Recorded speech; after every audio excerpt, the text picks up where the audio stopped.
High speed ટ્રેનની કામગીરી પૂરજોશમાં વડોદરા ખાતે બુલેટ ટ્રેનના ગટર નાખવાની કામગીરી અકોટા દાંડિયા બજાર રેલવે ઓવરબ્રિજ પર ગટર નાખવાની કામગીરી શરૂ 27 માર્ચથી 8 એપ્રિલ 10 દિવસ સુધી બ્રિજ બંધ કરાયો। સુરક્ષાના કારણોસર બ્રિજ બંધ કરાયો છે। હજારો વાહનોની અવરજવર પર રોક લાગી।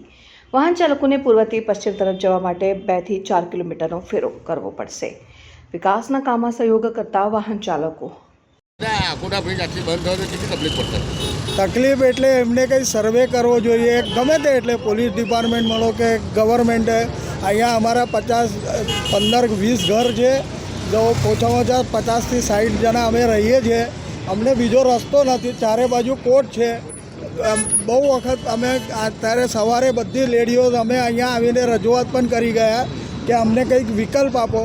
એમને અમે કીધું કે તમે અહીંયાથી અમારા 9 લાખી કે અમે આઈ કાર્ડ રાખીએ, અમારું પાન કાર્ડ આઈ કાર્ડ જે કે હોય તે અમે તમને બતાવીશું, અમને એટલાને જવા દો, અમે બીજું કોઈ તકલીફ નથી। તકલીફ આ મોટા મોટી આ છે, કોઈ સાંભળવા તૈયાર નથી કોઈ। અમે રજૂઆત કરવા, મને તો ચાલતાય નથી આવડતું, મારા બંને પગ જતા રહેલા છે। હું આ સ્કૂટર ઉપર બેસીને જ વાત કરી શકીશ, અને અત્યારે મને જવા દેશે તો નહીં તો હું ક્યાં જઈશ, કેવી રીતે જઈશ એ જ મારો વિચાર કરું છું। બીજો રસ્તો જ નથી, વિકલ્પ જ નથી અમારા પાસે। અમારા અહીંયા જે ઘરો છે ને 15 ઘરો છે, એ 15 ઘર માટેના કોઈ રસ્તો જ નથી બીજો। ચારે બાજુ કોર્ટ છે અને 15 ફૂટ 20 ફૂટ જેટલો ઊંચો કોર્ટ લગાવેલો છે, જેથી ત્યાંથી બહાર નીકળાય જ નહીં। અને અમારી 4 વ્હીલર હોય, એ ગાડીઓ છે 2-4 જણની, એ લોકો પણ આવી નથી શકતા। એટલે સવારે અમે આવીને અહીંયા રજૂઆત કરી તો એમને ટેમ્પરરી કીધું તમે આમ પેલા બ્રિજ સુધી નહીં, આગળ એક કટ છે પેલા ગ્રાઉન્ડમાં જવા, ત્યાંથી આમ ફરીને અહીંયા કહેજો એટલે તમને બહાર નીકળવા દેશે અને ત્યાંથી પછી અંદર આવવા દેશે।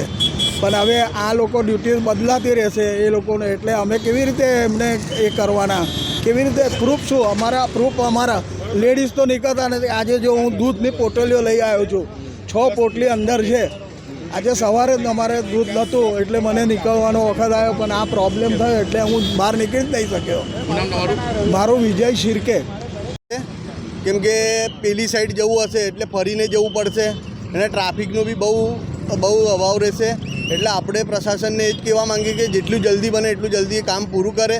7 થી 8 દિવસમાં જે 12-13 દિવસની વાત કરે છે, તો 7 થી 8 દિવસમાં કામ પૂરું થાય તો પબ્લિક માટે અવર જવરની વ્યવસ્થા સારી રીતે થઈ જાય।